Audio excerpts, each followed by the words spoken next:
Hi there, folks, and welcome to TV Tuners. It's a television podcast for the true fanatics. It's a weekly dive in the latest in TV news and reviews. I'm your host, Swanson. With me, as always, is my co-host and androgynous guy who's got the coolest weapon here, Stairmaster. Starlight takes thousands of years to get here, and yet most of it is never seen. Really makes you think.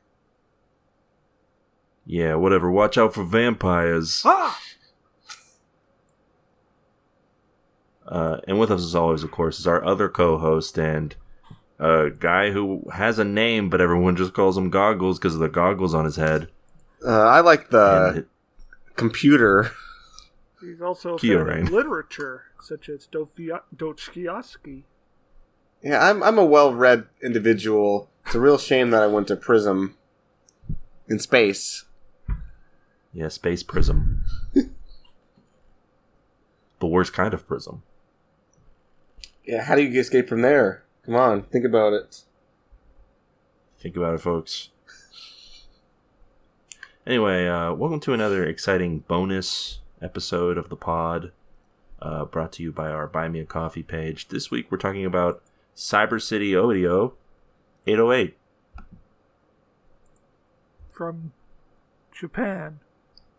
It's from the Japanese. It's a Japanese product. It's a cautionary tale about the world, what the world could look like in 2014. It's true, yeah. It's from the Japanese, as they say in Shogun. Yeah, this is a part of the cyberpunk genre, which usually shows a futuristic setting, but the technology does not make our lives better. No, in fact, some would say it makes it worse. Controversial take, Swanson. Controversial take. Yeah, true.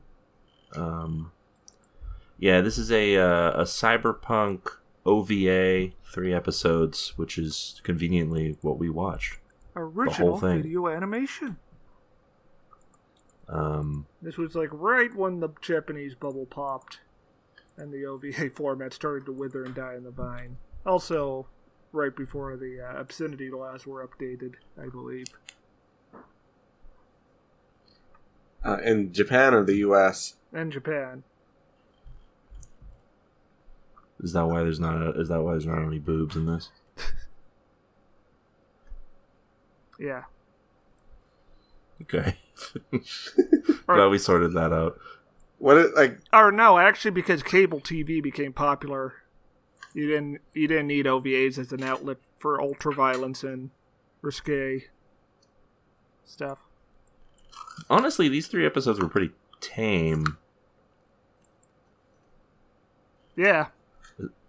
I mean, like, we get the threat of head explosions, and one happens mostly off screen. It's mostly deserved gore. It's mostly deserved ultraviolence, I think. Yeah, very true. The show earned it, in other words. Yeah. They worked hard. They worked hard on this, and they earned their gore. They built their gore brick by brick. This is a very nice-looking program. Looks good. Yeah, this is like this More is better a looking this is than sort of like Town. Definitely. This is like peak cyberpunk era too, 1990s when this came out. A couple years prior to Ghost in the Shell, the movie, and a couple years after Akira. And about a decade and a half before we started living in this cyberpunk hellscape. Yeah, true. Although I don't have any cool cyber eyes yet. When the fuck do I get those? Soon, Swanson. You gotta be patient. They're working on it. They gave me the serum that gives me psychic powers, but it also drives me into an uncontrollable murderous rage sometimes. Oh, so we should probably hurry up on this episode. Is that frequent there, where like an hour podcast you're liable to just flip out and... Oh, it's completely random. Oh, okay. I mean, I think like the odds are probably okay. I mean, we have a whole hour to get through this recording, and Might be an hour. Yeah, I mean, what are the odds, Might be 10 minutes. A 10-minute podcast. You think Pfeiffer, the gentleman who purchased this episode, would really appreciate if we talked about it 10 minutes? I mean, if I, telekinetically blow your limbs off, you'll understand why the episode's short. I think that'd probably be worth the money, I guess. I think I would not understand anything anymore. I think, you would have a lot of new questions, but the one question you would not have is why'd the episode end? That's true. Yeah. Imagine that actually happened on, a podcast with actual viewers. Someone exploded? Yeah, someone exploded someone else with their mind because of experimental medication. Well, the greatest episode of the Joe Rogan podcast. Would this be a podcast that's on camera, or would it just be Chapo Trap House or something? Well, would people think it's a bit? Yeah, Stavros comes back and just blows everyone up with his mind. Would it be foreshadowed, or would it just happen out of nowhere? No, it's an actual thing that happens in real life. No, I mean, there's foreshadowing that can happen in real life. For example, you just mentioned that you took the serum, and we're thinking, oh, well, it'll be fine. He might just get angry, but at the end of the episode, you're going to kill me or something. I guess that's foreshadowing. I don't think it'd be like that. I think it'd just be like, I'm on some new medication, guys. And then he would clutch his head. And the blood would start flying. And the guy in the chat would be like, Monka. Well, I think that would go viral on Reddit, personally. Just on Reddit. Well, yeah. Where else? It wouldn't make the news. I think it would be more popular on Twitter. What's Twitter? What are you talking about? Oh, yeah. It's called Yeah, X. you're right. He means Blue Sky, that popular app that everyone loves. No. People on Blue Sky would be scolding you for watching the head explosion clip. Yeah, they would say that you can't be watching this kind of thing. Oh, it's is puritanical over there on Blue Sky? They just like to complain. Do they have video on there yet? Yeah, for the select Barely. ultra elite.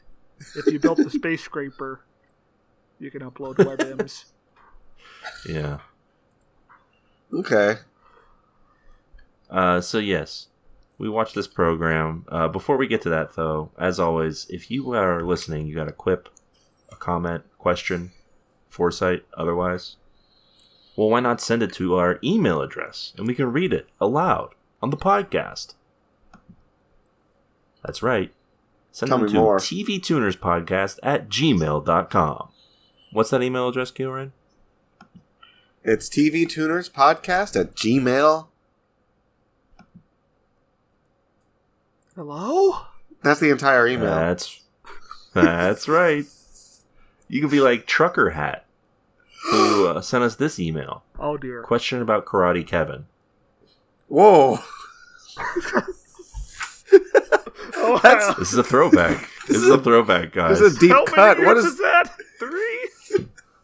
Well, you're about to find out what episode it is. They helpfully list it. Dear TV Tuners, in episode 49, My Life is Murdered,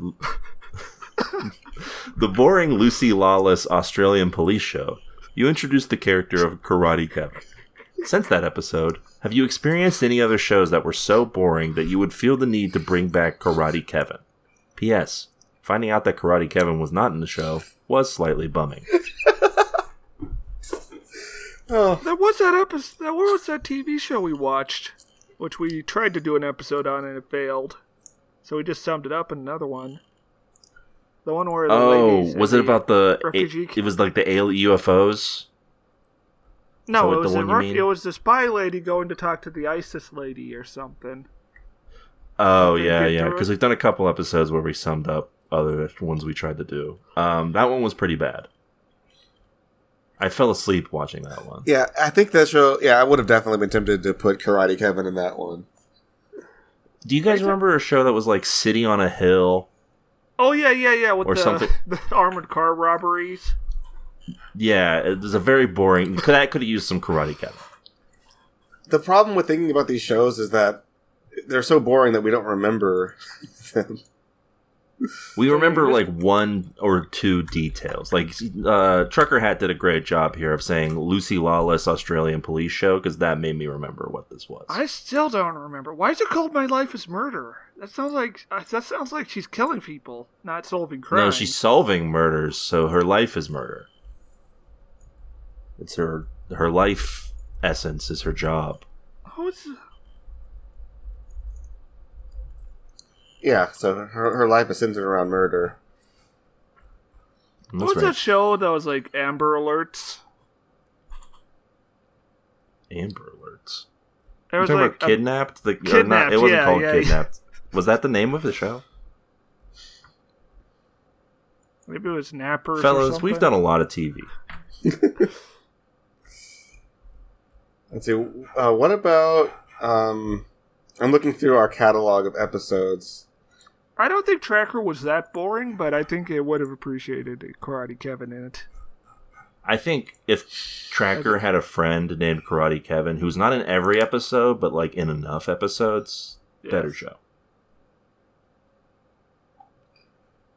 Yeah, okay, this was kind of boring. Masters of Air could have used some Karate Kevin.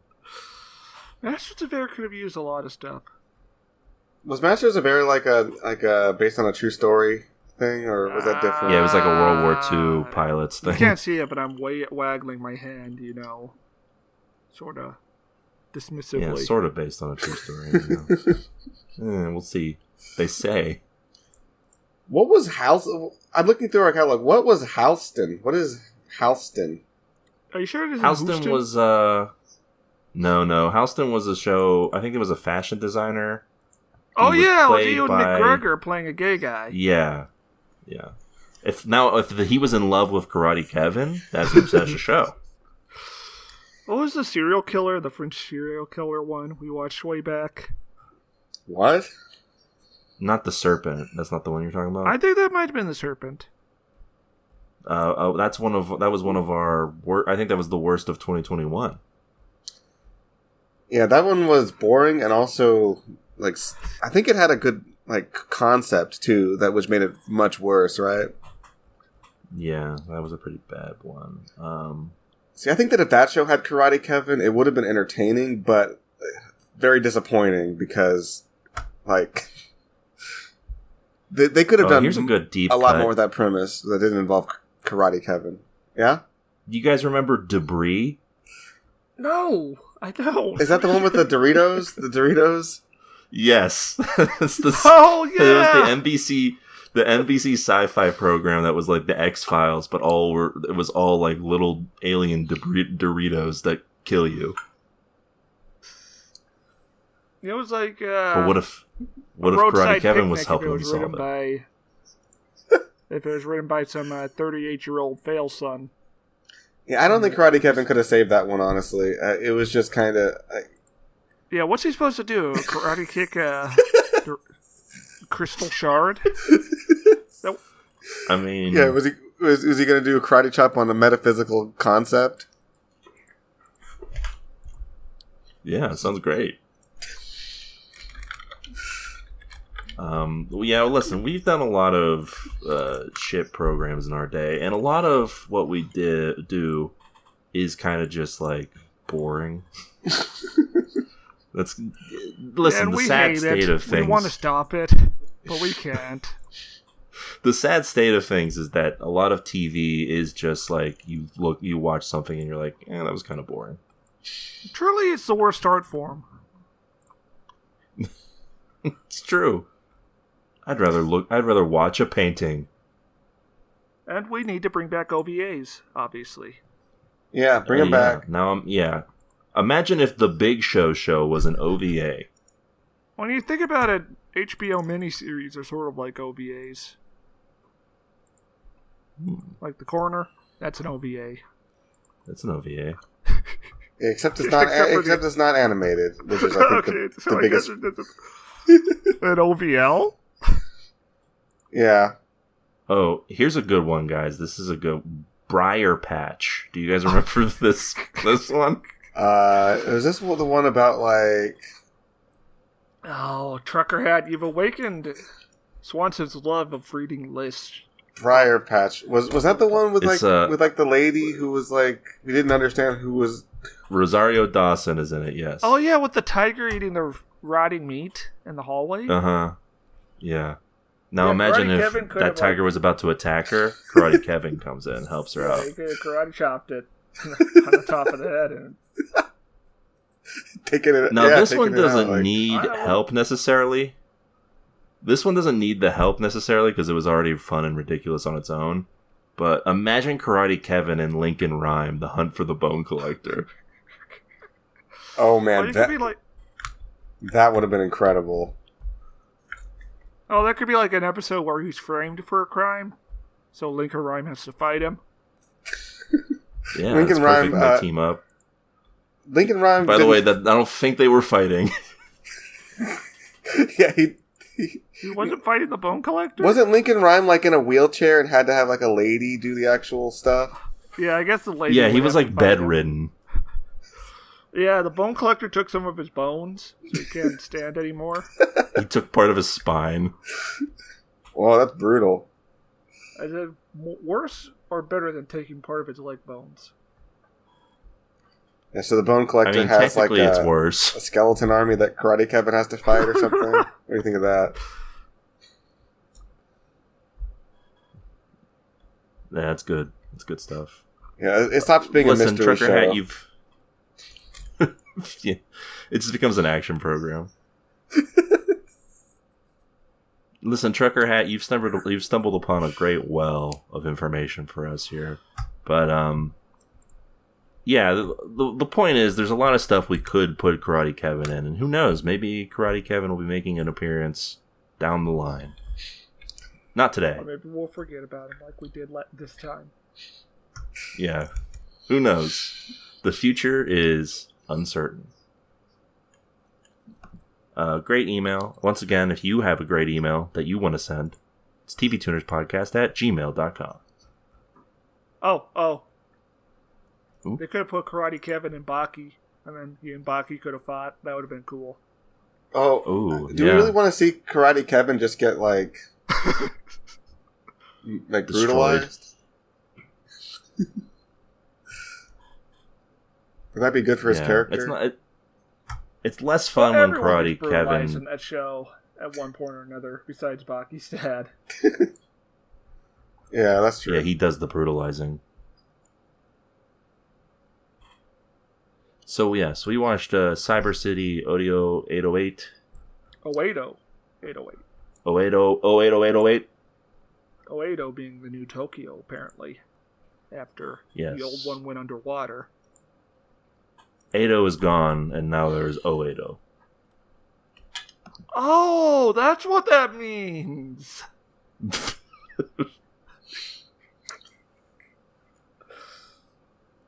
So yeah, this is to put it short, this is a show about three criminals who get cyber suicide criminals. squatted. Yeah, they get suicide squatted into working for the cyber police, and they capture cyber criminals and other cyber things. Each of these 3 episodes focuses on one of the 3 of them. And in my personal opinion, it goes in order of how much I enjoyed each episode. Oh. Successive order. Interesting take, Swanson. But we got Elvis. we got regular Bato. punk guy. Yeah, that's actually true. Yes. And we got Cyber Griffith. No. Bato can't read. Come on now. Oh, you're right. Yeah, we got Cyber David Bowie. Yeah. Who apparently, according to a comment on YouTube, was originally supposed to be female. That explains that first shot of him. And that also explains his former partner in crime. More on that in a little bit.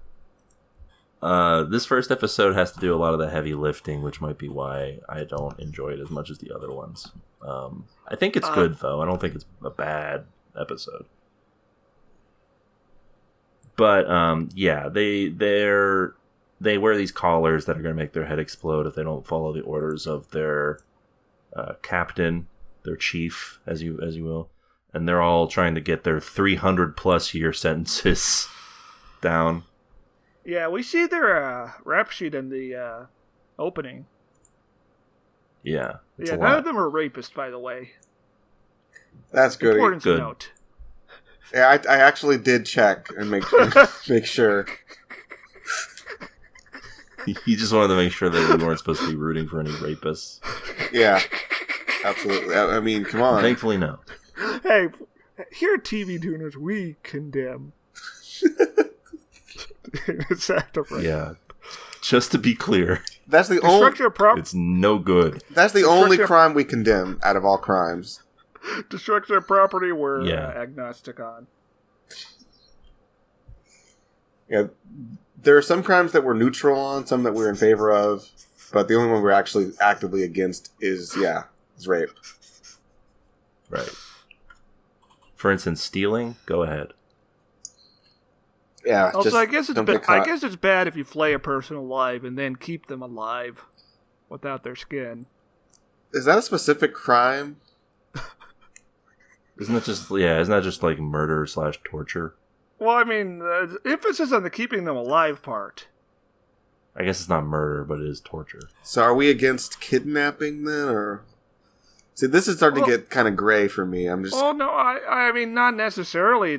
He could let you go after he's taken your skin off. No, okay, I'm just saying, like, that's not a specific crime. Yeah, that's a combination of other crimes. But we're against it, right? We are, yeah. That's okay. That's good. I would nervous for a moment there, but I'm not really wanting to get into these specifics where we're talking about, oh, this combination of crimes is okay, this combination isn't. I just, we don't want our fans doing it. I'm saying I'm in favor of the important you can download a car, is what I'm saying. You can download Cyber City Oedo 808 off Redacted. You can download someone's skin, but you can't keep them captive afterwards. True, yeah. So yeah, this first episode does a lot of the heavy.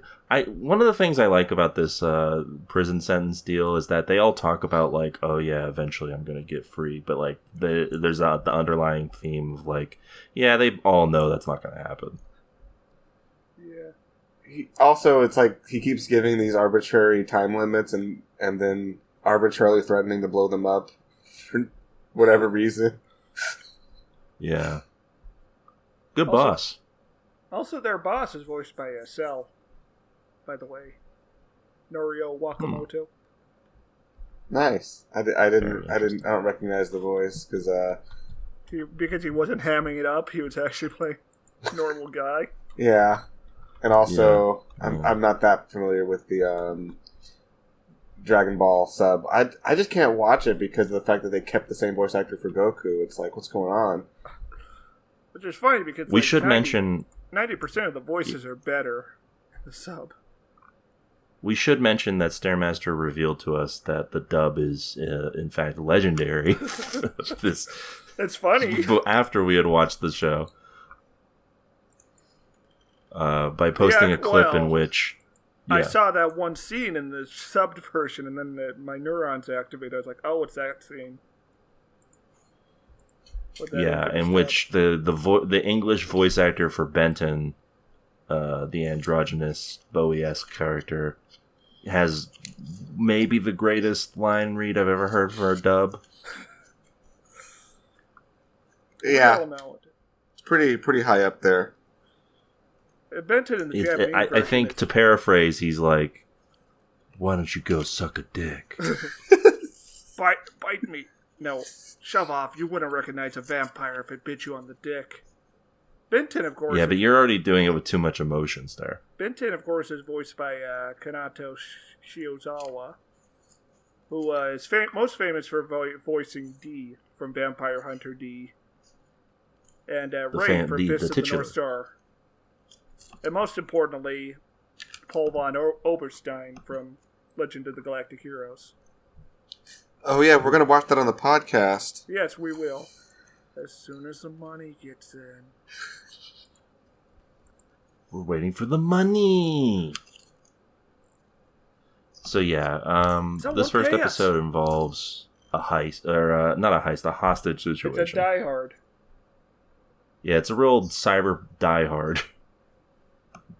Cyber hard? Yes. And Elvis is the only guy that can solve the situation. Bite hard with a Y. But yeah, that's good. Good, I like that. Yeah, Cyberpunk Elvis gets involved, and he's like the only guy that can solve this situation. Yeah, the space. And it turns out it's a little bit of a Ghost in the Shell situation. Literally, I mean. I love it. I love this scene of the hacking where the guy's looking at the screen and it just says "kill you" over and over in red, and he's like, "Oh fuck!" I hate when that happens. You're working, and then your computer says it's going to kill you. It happens when you're working. It only happens when I'm trying to browse the internet for illegal products. Well, it happens when I'm downloading a car, but that's a separate sort of deal.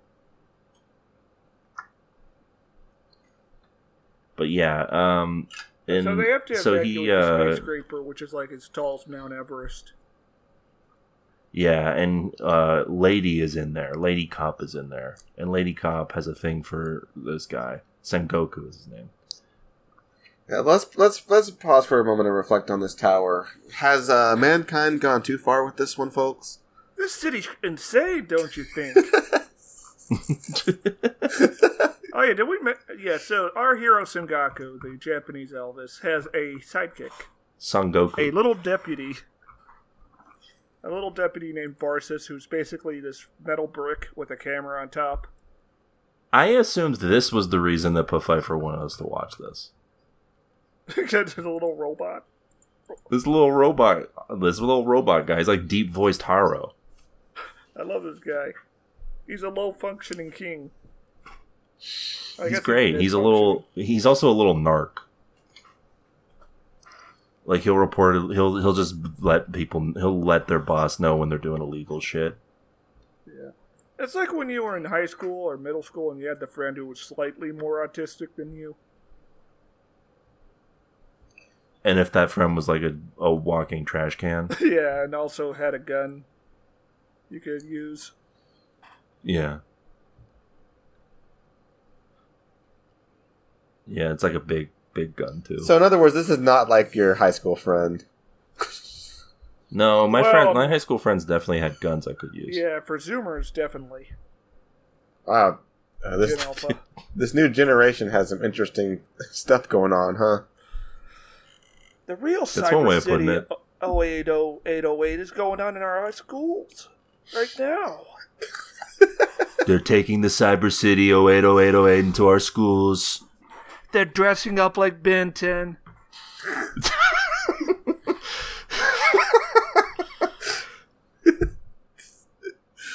Everyone thinks they're Gogol, but they're actually Benton. I think his name is just Goggles. Because he wears goggles. Is it? Oh, okay. They call him Goggles, but the pronunciation on the Wikipedia is Gogul, like Gogul. I think that's because they're Japanese. Okay. We all want to be like Goggles. Great man. The late great Goggles. Anyway, yeah, so he, So all the cyber police are here. Goggles is working the console. Bim Tim is trying to get past the laser hallway. Yeah, and he's failing repeatedly, as we see over and over again in the same shot. I like that Benton spends most of the episode just staying against the wall. Yeah, well, it's not his episode. He's waiting his turn patiently. He's a polite gentleman. Yes. Which is rude because Sengoku does not wait his turn for Benton's episode. He tries to take the spot. To get around the laser hallway, and then he gets into a fight with a maintenance robot. Which is a funny scene because he asks Varsus where the control point on the robot is. And he gets the Wikipedia disambiguation from him. Oh, yeah. I remember this. And then he just starts spouting off facts about maintenance robots. He eventually makes it into the office of, like, the guy... The super elite. This super elite guy who we learn is, like... Dave Kurokawa, who's voiced by friend of the show, Piccolo. Ooh, I love Piccolo. Piccolo. R.I.P. Piccolo, by the way. He's dead? I think the voice actor's gone, yeah. Oh, yeah, he did die in 2012. I was going to say, he was an old man. Because that's why Roy Campbell isn't in Metal Gear Solid anymore. Yeah, well, wasn't in the Metal Gear series. And then he got recast by the guy who voiced Kai Shiden. Yeah. Wow, this guy did the voice of Dr. Wily. Good for him. Anyway, so he's here. Yeah, Dave Kurokawa was here. He's completely useless. And then this big plane flies in. Yeah.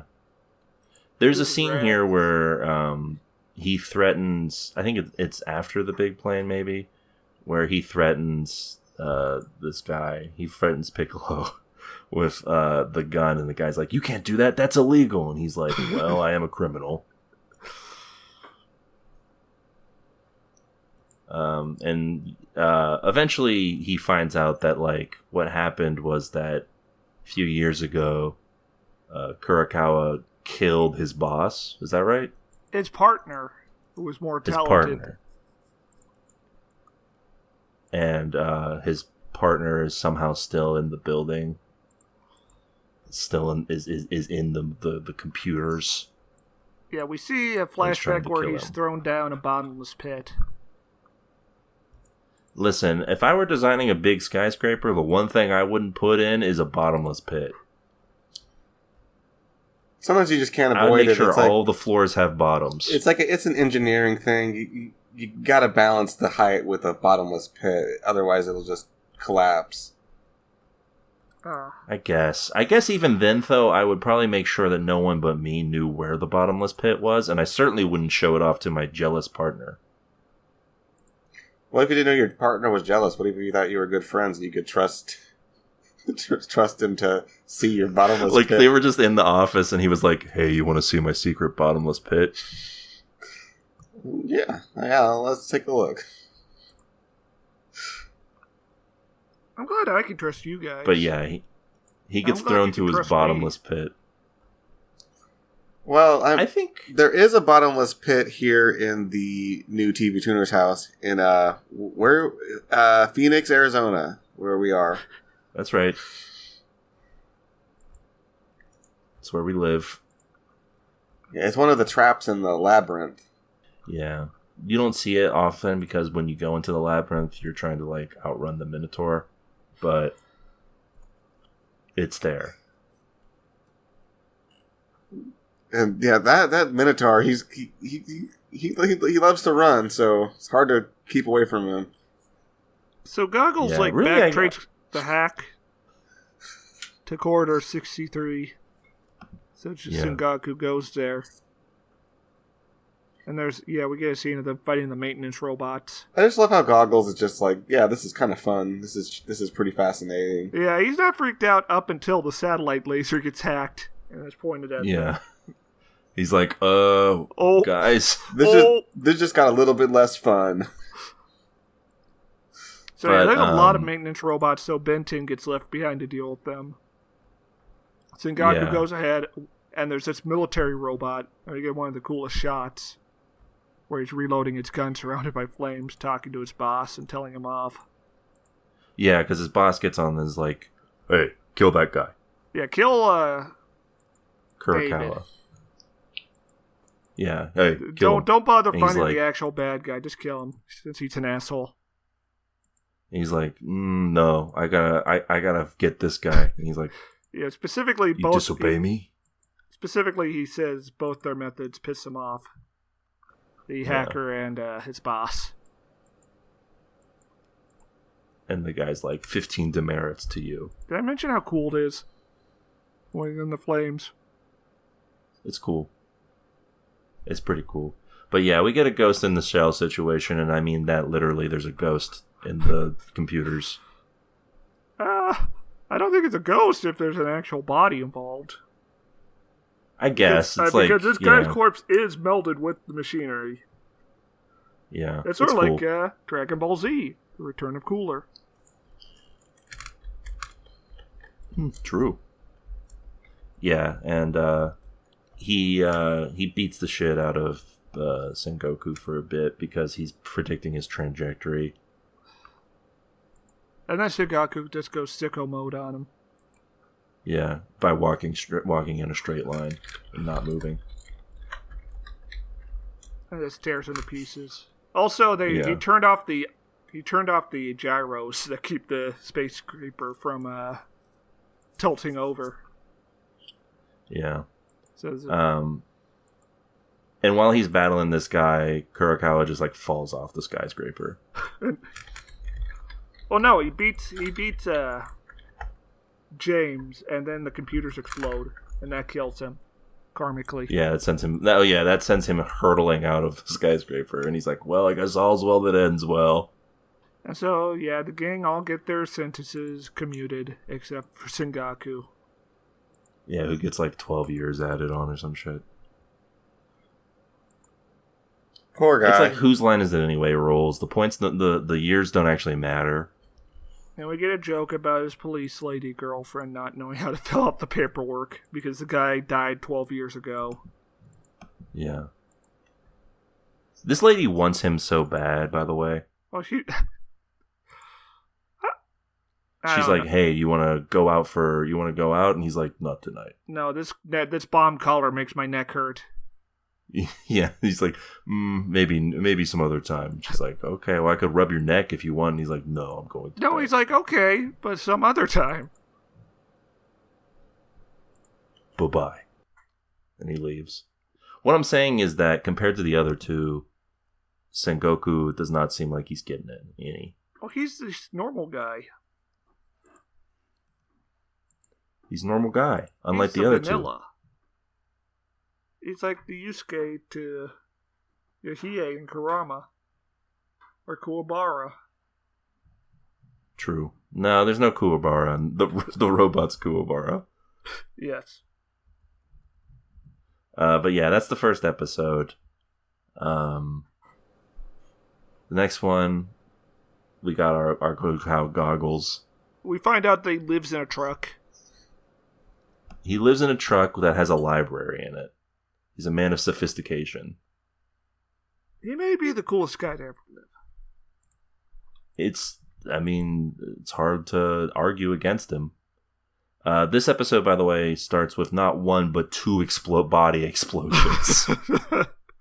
Yeah, Goggles is hunting down his perpetrator. It's an old it's a cyber cop who's gone rogue and is trying to disarm its own bomb collar. It's like, "Are you going to arrest me?" And Goggles is like, "No, if you get that collar off, you're going to do mine next."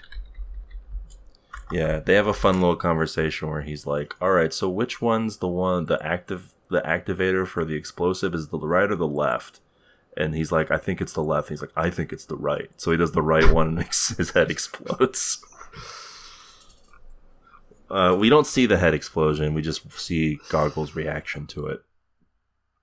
It's very funny. Yeah. Second a lot of Japanese media doesn't know how to understate things, I feel. And this is like the perfect counterexample. I will say it was a pretty clean head explosion from all intents and purposes, from the looks of things. So this guy was apparently selling black computer files on the cyber police to someone. Whoever it could be. But unfortunately he's dead. Yeah, so we'll never find out. Cut to a criminal running away from something. And he tries to shoot at it, and it doesn't work. And then he just gets blown apart. Literally blown apart. Yeah, almost as if to countenance that tasteful head explosion earlier. Yes. This is like a Half-Life 1 gibbing. Just crowbar the scientist too many times. Yeah, it's just enough to understand what happened without being overly gratuitous. So, yeah, we see a little bit of the cyborg. We don't see their full deal yet. It's a cool design, by the way. To the point where, like, until the end of the episode, I was like, "Is this really a cyborg? I don't really see any flesh on this boy." Well, we do see Ben 10 beating up these criminals who are selling chopped off limbs. So he's chopping off their limbs. Yeah, but they had a box of chopped up limbs. Yeah, listen, this was a crummy operation, I'm going to be honest with you guys. It was pretty amateur stuff. They're just carrying boxes of limbs and putting them in a car, and then they like drop some in plain sight of everybody. There's a box of arms goes flying. There's an opaque box until Ben 10 cut it in half conveniently. Yeah, true. And also, it seemed like these boxes weren't cooled. Seems like a bad idea. Oh, that is kind of...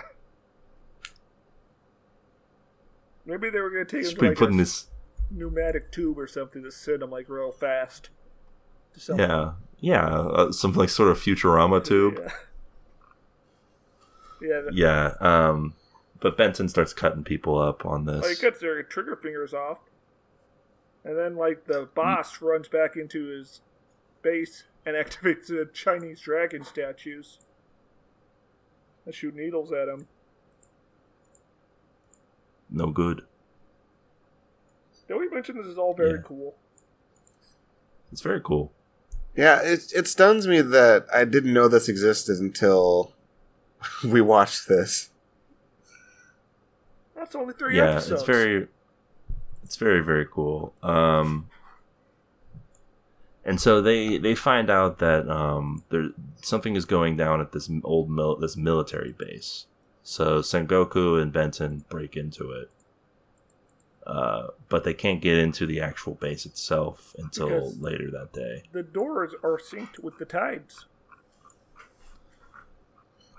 So then we get to the character of this episode, Goggle, and he's just hanging out in his library den, and these soldiers are like, "Hey, you can't park here, sir. We're looking for a criminal." Like, okay. And he's like, "Criminal? I wouldn't know anything about that. Never committed a crime in my life. Look how smart I am. Look at my cool cyber baton." And they're like, "Okay." And like, as soon as they're gone, he's like, "Wow, you sure are up to some crimes." Crime lady. Bends over the most beautiful woman ever. Yeah, this guy's got the life, man. He's just hanging out with a hot chick and some books. This is what they took from us. This could be me. I'm never going to have eyes this good. Yeah, Kamala Harris is... Yeah, she's taking this away from us on purpose. Kamala Harris wants to keep all the hot chicks for herself. She's raising taxes on the book fans. We used to have hot chicks and books. Some like books. Kamala Harris, she's not letting the Need for Speed demo discs be sold at the Scholastic Books Fair anymore. Very unfair. We need the speed, folks. We need it. So he like looks up what she found and he says, "Top secret." And uncovers a big mystery thing. Almost immediately after he finds out, the cops come back around and he's like, "Gotta go." Cut to Boss. I love this episode, by the way, because Boss is getting like harassed by the military and he's like, "Hey, if anybody's gonna harass and threaten to murder my men, it's gonna be me." Typical boss. The military's like, "Hey, one of your guys is trying to has some info that we don't want out, so we're gonna kill him. We're gonna test our new secret weapon on him, so stay out of the way." And the boss is like, "Oh, okay, I see what's going on here immediately." Yeah, so then he contacts Goggles and he's like, "Hey, they're gonna send a big rope. They're gonna send some secret weapon to kill you. So kill it. All right, you got 8 hours. Bye." Yeah, how do they decide on the time limit? Like, what's the... I think he guesses. Yeah, I think he really does guess, because I think he gives Sengoku 10 hours in the tower in the skyscraper. Or no, he gave him a full day. Yeah, he gave him 24 hours. By the way, this military guy is voiced by the chief from Ghost in the Shell. Oh, at least in the TV show. Nice. So him and his former, we learned that this beautiful lady is his former partner. They did cyber crimes together. On the computer or in or in town? What do we mean cyber? You're confusing me. They did cyber crimes, Keo. I don't know what's confusing about this. Okay. They did crimes of the cyber variety, and then they probably cybered after. It's heavily implied that they did at some point cyber. On the computer. Physically. Oh, I'm getting really confused. Folks, they're using the internet. They're cybering, folks. They're cybering the crime. They're cybering.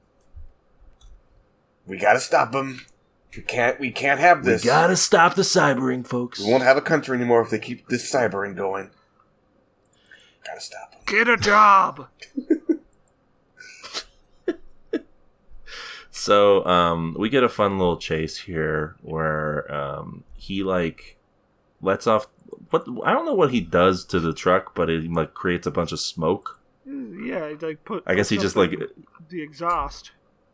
Yeah, he just does extra. He does some extra exhaust on the truck, and it causes a smoke so dense that the cars just run into each other. Later, as he's getting away, he hops a bridge that only he could manage to pull off because the cops try to follow him and just bumble. They're military, but they also just suck. They're shooting at these guys and they never hit anybody. They're stormtrooper level. It's almost like they're trying to miss.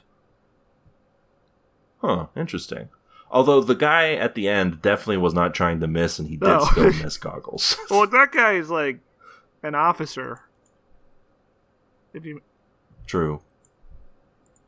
But we get the reveal here that, surprise, surprise, lady is Her name is in Sarah, on by the way. I don't know why you have so much trouble remembering that. You didn't say it until now either. I was waiting for you to dig yourself a deep hole. By saying lady? Yeah, multiple times. Sarah is here, and she won't be here. Don't worry, Stare. She won't be here for long. So I won't have to say her name too much longer. She reveals that she was in on it, and she got arrested by them a lot before the episode even started. So Stairmaster is really going for the top Machiavellian podcaster. It's almost like I'm the Cyber City Oedo. Oedo. Oedo. But yeah, he's like, okay, shoot me. I don't care. I got a bomb on my neck that's going to go off. Yeah. And she's like, I can't shoot you. I'm worthless. I suck. I hate my life. And so this is when the cyborg shows up, Molkos. Yeah. Goggles. The cyborg shows up. Goggles is like, you should get a gold now. And instead, Sarah hijacks the truck and tries to run him over, the cyborg, with it. Goggles shows off his speed here because the truck is zooming away, and he just runs really quick and gets to the back of the truck. They're all vaguely superhuman, I think. All the cyber that police. tracks. Especially Benton. We also learn here that the cyborg, of course, also has psychic abilities, because this is cyberpunk. And she tries to run it over, but before she even gets close to it, it breaks the truck, the front of the truck. They pushes the truck in and then jumps out of the way, and she crashes into the water and is stuck. Yeah. And she dies. Yeah, Goggles tries to extricate her, but fails. A moment of levity, by the way, from an earlier scene. There's a moment where the boss and the military general are going back and forth, and the boss is like, "My team have very sharp fangs. I hope your robot is immunized against rabies." And it was like, they all took it as like, okay, yeah, whatever. I feel like if that happened to me, I would be like, this guy thought he came up with something cool, huh? This guy thought he had a real insult on his hand. These guys were like co-workers at some point, they had a previous relationship, it seemed like. I'm just saying, you could come up with some better wordplay. I would hope you would come up with some better wordplay than, I hope your robot's immunized against rabies. And I hope you're nice to me in the future, Swanson, and not mean. Well, thanks. We'll see. Are you going to try and kill my men? No. My fellow podcasters? I don't think I'm going to kill anyone today. Or in the next 10 minutes. Stair's been saying this a lot, but I've steadily been feeling this pressure building on my skull. Oh, my head hurts. Well, we better not worry about it too much. He keeps glaring at me and, like, his eye keeps twitching. I don't know. My head. So anyways, it's probably after he gets nothing to out worry of the water, about. the military surrounds him. He's like, okay, alright. And they walk him over to the Tokyo radio tower. They have its big duel. Meanwhile, our pals Benton and Sengoku are captured, and they're going to be put into a hydraulic press, Kyo. How excited were you? This is my favorite kind of video to watch. Yeah, just humans being put in a press. Well, not specifically humans, but I mean, look, if you saw a YouTube video where man gets crushed in hydraulic press, uncensored, Mr. Chinese factory incident. No, uncensored, a 1 hour cut. Not an accident. It's like, Mr. Beast is on the side, just looking shocked. Mr. Beast would put somebody through a hydraulic press, by the way. Like, if he was allowed to, like, if he could get away with it and YouTube would let him do it, he would do it, like, without hesitating. He would do it multiple times, probably.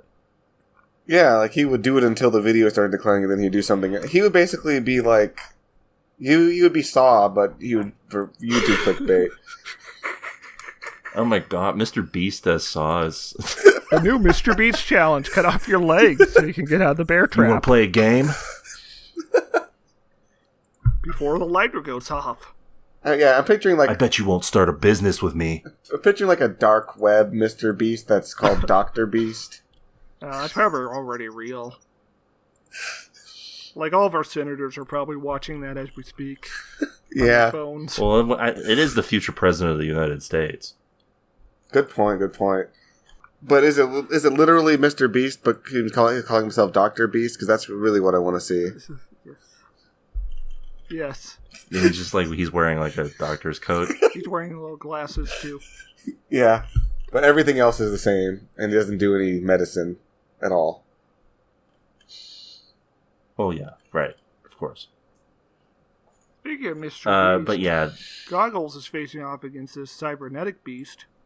Well, no, Benton and what's-his-face managed to get the edge on. Oh, yeah. I mainly want to talk about this scene because Benton cuts someone's head clean off. Yeah. And I like the animation of it because there's no blood, but the head just goes flying.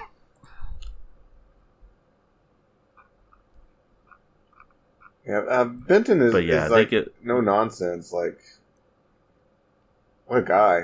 What a great guy! I love him and am in love with him. Yeah, he's great. But yeah, they go off and they're like, "Well, we better go save our friend from sure death." And I mean, they're right. He doesn't really. Yeah, Goggles is getting his shit pushed in. They gave him a machine gun and everything, and it's not working. Yeah, he's getting his ass rocked by this cyborg.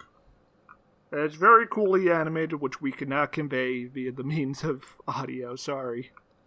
He's getting tossed around, thrown up in the sky, thrown to the side, thrown to the other side.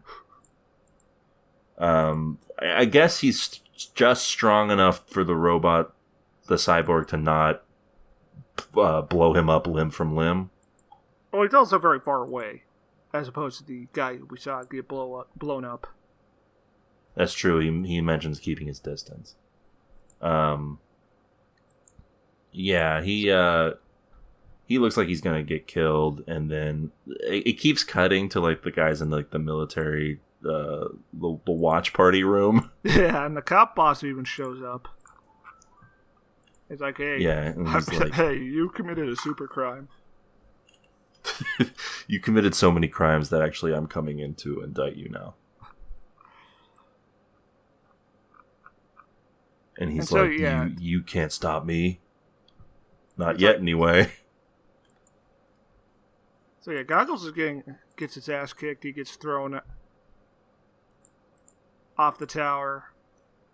It's only saved by the timely intervention of Sengaku and Benton in a helicopter. Yeah, and he should have probably got his wrist broken, but it's cyberpunk, so he's fine. Because he's falling from the tower, and Sengoku like throws a chain his way, and it wraps around his wrist. And he should have, at the very least, got his wrist broken, if not his whole arm just falling off. So yeah, this is where we find out there's 10 minutes left on the collar bomb. And Goggles it's just a little incentive. And Goggles is still in the fight. Round 2, baby. Let's go. Yeah, this time he insists that he go back and fight. And they're like, well, I guess we'll let him. And Goggles makes a wise choice of using the military helicopter to fight. Yeah, good idea. Some would say it's a little cheap, but honestly, I think it works out for the better. Yeah, these guys were not hired to play fair, so here we go. So after the military helicopter, it becomes a little more even of a fight, but that robot's still there, man. He eventually realizes that he can create like a sonic disruption to the robot's. Oh, after he crashes the helicopter into the robot. Yeah, and the robot's ripping its legs off. But it's still got a front, still got a top. And it's ready to kill. It launches one of its arms into like his stomach. Important for later. And then he learns that he can disrupt it using like a sonic, the sonic of him, like the sonic frequency of him, of girders heading other girders. Yeah, and he's like, "Hey, robot." Varsis. Hey, little robot trash can guy. Yeah, Vargas, is that his name? Varsis. He's like, record this and just keep playing it, please. And like military guy who designed this cyborg is like freaking out at this point. And he eventually defeats the robot at this point. He really like goes to town on this guy after like he's giving him an old 1, 2, 3. Yes, a real Digstown style beating. Yeah, he's going Digstown on this guy. Which isn't to say that he's hanging him. And then Swanson, he kills the cyborg. Too soon. A man has died in Digstown, and you're making this joke. Researcher officer is like, "Come on, cyborg, kill him!" He personally shows up to point a gun at Goggles. Yeah, but the only time he fires the gun, it hits Goggles, and Goggles just like throws the leftover arm of the robot into his neck. Yeah, it's badass. I love it. Yeah, we also I like the animation of when Goggles comes out of the wreckage and him and the robot are fighting one more time, his eyes get damaged and you see one of his cyber eyes outside of the broken goggles. It's good. Cool. Kicks ass. And it kind of just ends there. He kills the guy and then he lays back and he's like, his boss is like, good work. And he's like, yeah, whatever. He's beat to shit. This guy is like inches away from death. Does it end on the timer being at 6 seconds? Yes.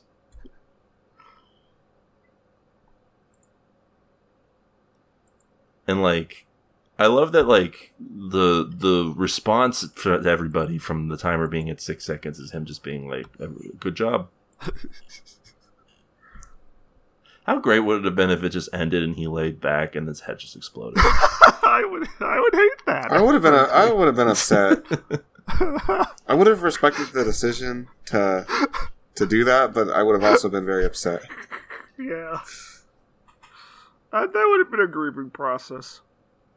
Like his head just explodes and his boss is like, ooh, I should have pressed that button. Whoops.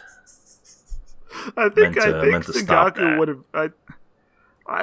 it's a little, the characterization is a little sparse since this is only 3 episodes. I feel like Sengoku would kill him on the spot if that happened. Yeah, maybe. And then Varsis would probably set off his bomb collar. If you kill the guy in the control of the bomb collars, what happens to all the bomb collars? Do they just explode at some point? I feel like there's other people who have their hands on the switch. Probably. Yeah, probably. I mean, this guy. So we get to the last episode. True. We get to the last episode, aka the best episode. There's vampires, guys. There's fucking vampires in this shit. Vampires in space. One of my favorite things about, especially anime, is when they're like, "Here's a genre, now here's some supernatural shit." They're like, "How do we get vampires into this setting?"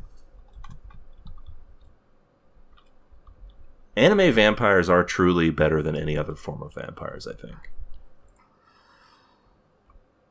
And this is not me talking just exclusively JoJo. Well, the first edition of Shadowrun was published in 1989, so they're clearly just plagiarizing that here. True. I mean, the guy at the end of this does kind of sound like Dio when he vampires up. Ironically, he's voiced by Joseph Joestar, if I'm correct in my research. Incredible. When he got thrown into space and blew up, he should have been like, "Oh no!" I would have smiled and laughed at that. But we're getting ahead of ourselves here. We open up with 2 hotties just sitting around talking about death. Yeah, it's Hot Topic hours on the sidewalk. Benton's in the cyberpunk streets just hanging out, and this clearly immortal woman shows up. Interesting. What makes a woman clearly immortal? I mean, just look at her. She looks like she's been around for 3 centuries.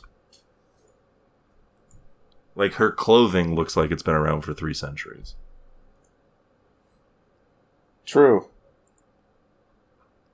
Yes, this is not right. Yeah. Something's wrong here. Something's not right. And they start talking about, like, wow, life is weird, isn't it? Think about how life is, like, bad and stuff, but death is also weird. About the transience of all things. And then she disappears. And he's just like, huh. Yeah, and then a guy gets murdered. Yeah, a guy gets murdered vampire style. And they're like, whoa. And then 2 other guys get murdered vampire style. And they're like, whoa! And at this point, Sengoku's like, really, vampires? You gotta be shitting me.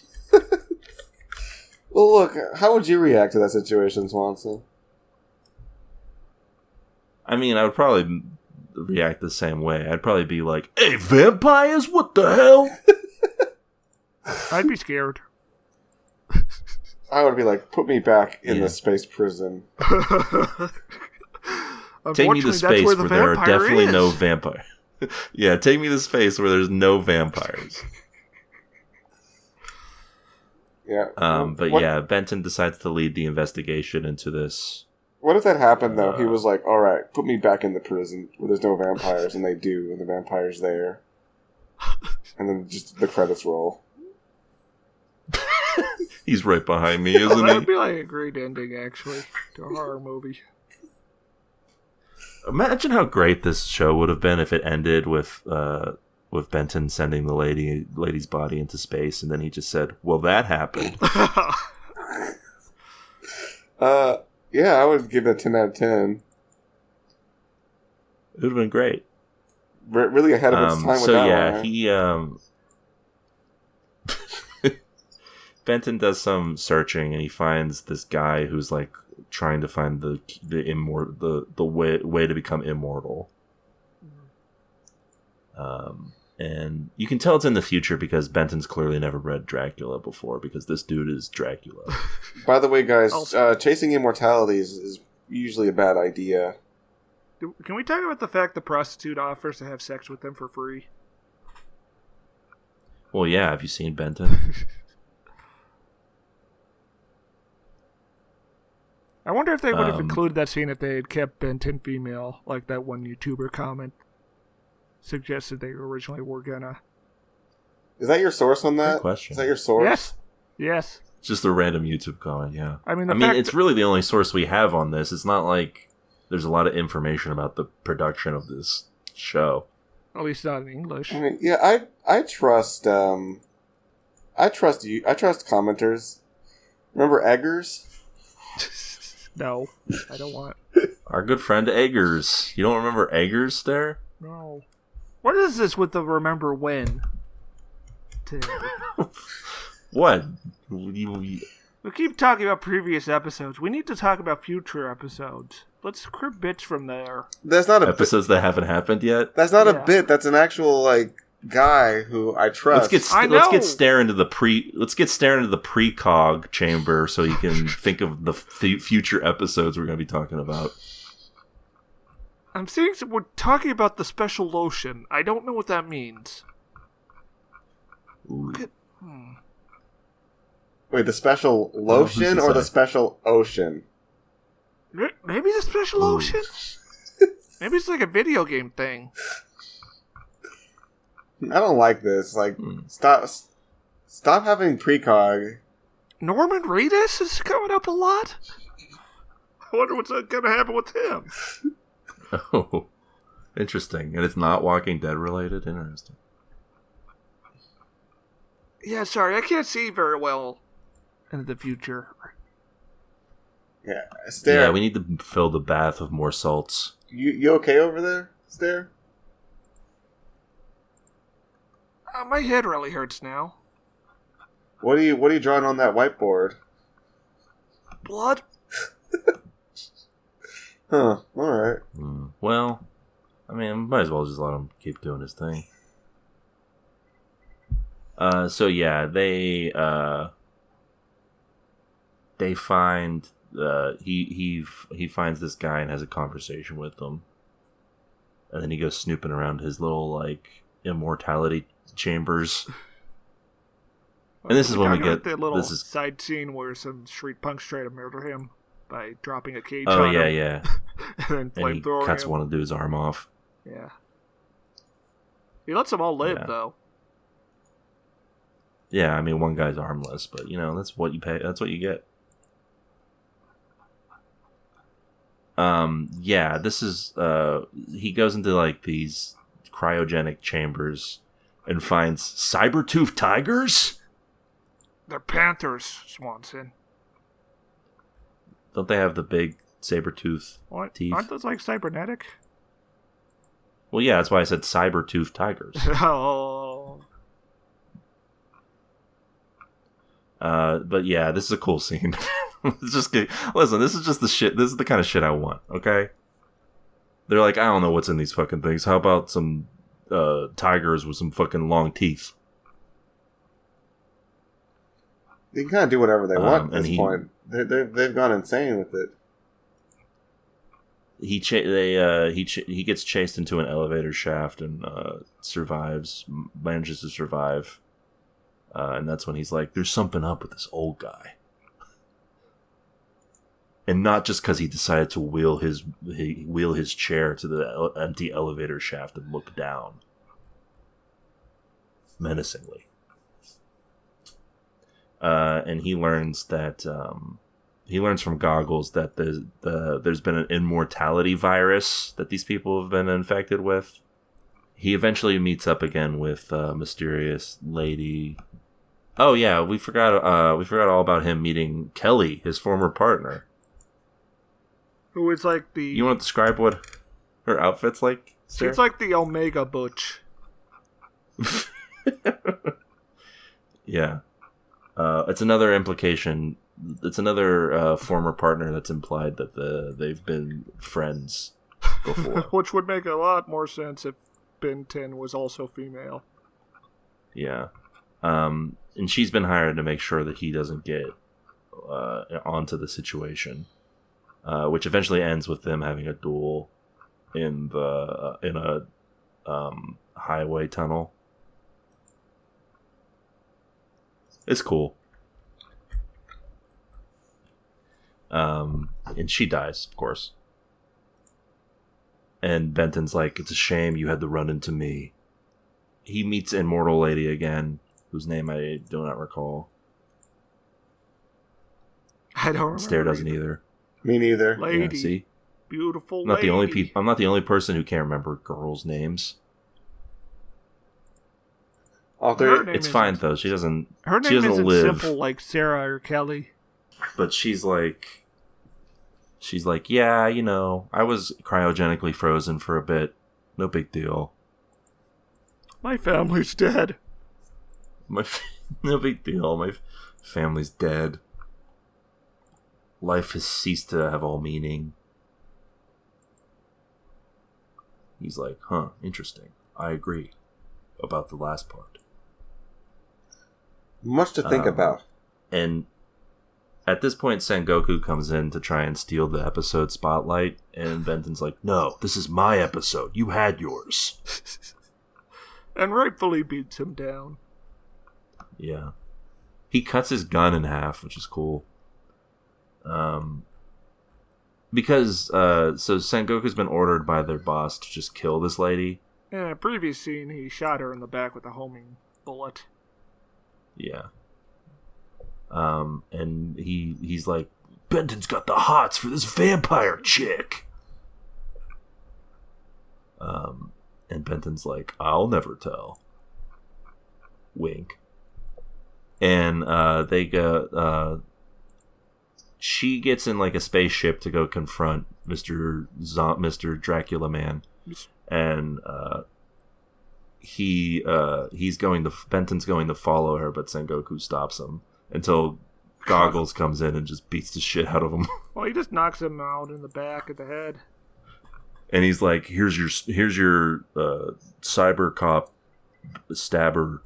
I put an antivirus in it for it'll make him not immortal anymore. Here you go, buddy." And he's like, "All right, thanks." Pretty handy. And then we get, the last bit of this is cool as hell, though. He goes into space. Always cool. He goes into space where Dracula has a Dracula castle in space, pretty much. And to everyone's shock and awe, it turns out he's not an old man at all, but he's actually real buff. And he's become immortal and he's powerful. He's a buff. Before I thought he was weak old man, but now he's buff young man? And he can teleport. Like Castlevania Dracula. Yeah, he's Castlevania Dracula, yeah. He says, "What is man? A miserable pile of secrets," and they start fighting. This is a cool fight. This bad guy is so like badass that they have to give him not one but two gnarly death scenes. The first time is he gets put into like he gets like sucked out But he also explosively Yeah. decompresses before actually getting vented into space. Yeah, it kicks ass.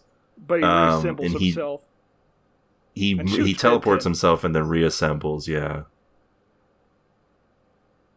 And then he gets hit with the antivirus thing and decomposes in front of them, de-ages, He becomes an old essentially. man again. Until he's just... He Yeah. becomes too old. He does... to When live. he does reconstitute himself, he is also naked. It should be noted. And Benton's like, alright, good job, everybody. And his vampire lover is like, no, I should die too. You should kill me. I should probably die. And he's like, well, alright. Yeah, so he does the Star Trek 2 thing. Of Amazing It's Grace. true, yeah. Oh, no one is playing the bagpipes. This is a very beautiful scene. Yeah, it's a nice ending. Shooting her into space. It's no implication that they'll be back in Cyber City Oedo 808 to the search for Remy, but we'll see. Yeah, we'll see. And that's the This end. came out like what, a couple years ago? 1990. Yeah, before any of us were born. That's crazy. How are they doing stuff before Yeah. I was born? It doesn't make any sense, honestly. Like they were allowed. It's wild. And they never made anything else. Except for a adventure game in 1991. Yeah, they made it a few adventure games. Oh, Yeah, apparently they had they some did- novels that were released after this. Books? One that was called one that I Rebellious guess was Love. based off of Beowulf. I think, no, that's just a title, I think. The title is just Beowulf. One's No, called it's Rebellious Lucifer, Lone and the Wolf, parentheses, Beowulf. Volume 2 was Magnificent Fallen Angel, parentheses, Lucifer. And Volume 3 was Warrior of the Evil Eye, parentheses, Hercules of the Evil Eye. And anyway, these are all only published in Japan and out of print. But I think it's kind of good that it's just these 3 episodes, you know? Not everything needs to be Gundam. Or Star Yeah. Wars. And What if it was though? I mean, this one's only great because of its execution, and that's not guaranteed if you get, like, a franchise going. True. Could have gone downhill, It was fun. Swanson. And I don't trust people. I've got trust issues. I mean, you could just watch Vampire Hunter D if you want to see more stuff like this. Or a Ninja Scroll. True. Anyway, what do we think of this? What are our final thoughts? Oh, this is definitely better than Digstown. Yeah, I don't know why easily we're better than comparing Digstown. Digstown just because Pfeiffer had us Because watch that was what both. we watched last episode. Yeah, better than Digstown. Not really. I don't even know how to compare the two, but in terms of just enjoyment Well, factor, Yeah. much There are higher. people punching each other. Yeah, that's true. Yeah. It looks like effort was put into this. Also, one of the pluses, no James Woods. Oh, yeah, he was in the dub. I should have mentioned that. Wait, what? He's voicing Son Goku. I'm just kidding. Okay, I was gonna say like No, James Woods would be voicing the boss. how would they get James Wood on an anime dub? Like, what would how would that Well, get listen, set he up? already did Hades and Hercules, so... I mean, not by this point, but... I guess, but that's like pretty far cry from these like niche anime products, these OVAs. Yeah, true. Anyway, I will say this is a tune-in for me. Yes, this has swag, as the youth might say. I think it's a little outdated. Yep, they still say it, I Oh, bet. shut the fuck up, Keo.